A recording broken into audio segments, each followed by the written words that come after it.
Hello everybody, Andrea Majewski here. So let's talk about natural skincare versus science-based skincare and why they work so well together, okay? So I just kind of had some things to kind of show you guys here. So first I will talk about aloe vera gel. 100% natural, but be careful because if you go to the store looking for, let's say, aloe vera cream or aloe vera gel, make sure it's 100%. That's it. Nothing else added to it because then it doesn't work the same. So this is obviously all natural. Now, this stuff is great. It is super duper hydrating. Plus, if you have a sunburn, put this on afterwards. You will heal up so much quicker, like 5 days quicker. Don't quote me on that, but that's usually what happens to me. If I get a sunburn, it's going to last for like a week and it hurts, but this stuff is amazing, okay? But anyways, so this is super duper hydrating. So I like to use this for, let's say I'm just sitting at home doing nothing. I don't need a moisturizer with SPF because I don't plan to go outside. Even if you sit though in front of a window all day, you should have an SPF on. But if you're just not doing anything, this is super duper hydrating. It's amazing. But you wouldn't want to use it every day because it doesn't have any of the extra added benefits that you need for other things that go on the face. So for example, if you were going to use this, you would probably use it as a moisturizer, right? But it doesn't have all of the extra added benefits such as an SPF included that you need for your moisturizer. If for some reason your moisturizer doesn't have that, then you want a tinted let's say foundation or a tinted cream with SPF to put on after the moisturizer, because you should always have an SPF. But SPF is technically a chemical because it has zinc oxide in it. It's natural, it's kind of a chemical, a little bit of both, right? But that brings me to my next point is I bought this amazing stuff, right? Only $8 by the way, for a tinted cream with SPF included, SPF 25. Sorry, I'm trying to zoom in here. SPF 25. That brings me to my next point.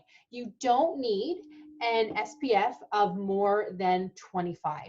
Some people think the higher the SPF, the better, but no, because if it's higher than 25, they add more stuff there to help it bond, and that contains artificial stuff, chemical stuff you don't necessarily need. So I use, and I have light skin, light blue eyes, so I burn easily, but I will only use an SPF of 25, even less sometimes, like 15, 25.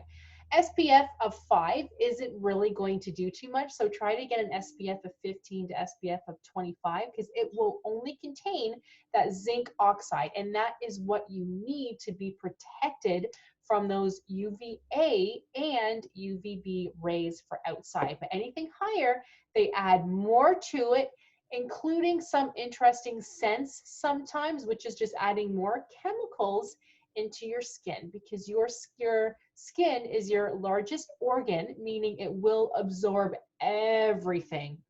Okay, so that's why it's so important to kind of know a mix. Another thing that I wanted to include here is a face serum. So people might say hyaluronic acid. I'm not putting an acid on my face. It's not an acid like you might be thinking. It is a cosmetic grade acid, skincare approved, that actually helps to not clog up your pores, because if you're constantly putting stuff on your face that isn't good, it will clog up your pores. You have other problems, and then you wonder why you don't have nice clear skin.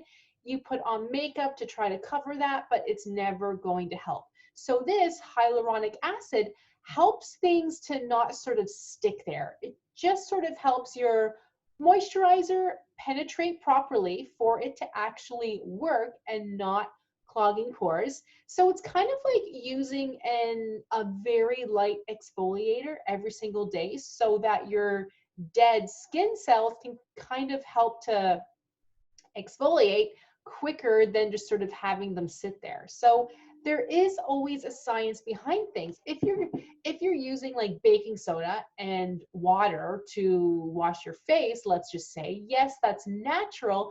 But if you're doing that every day, you will likely strip those natural oils from your face, making things worse. So then everything you're putting on is actually penetrating too much, and it's not actually able to sit on the skin properly to work. So natural, yes, is great, but always include some sciences behind it. Science is an amazing thing, you guys. Okay, so thank you so much for watching. If you guys have any questions, let me know, and I'll see you guys in the next one.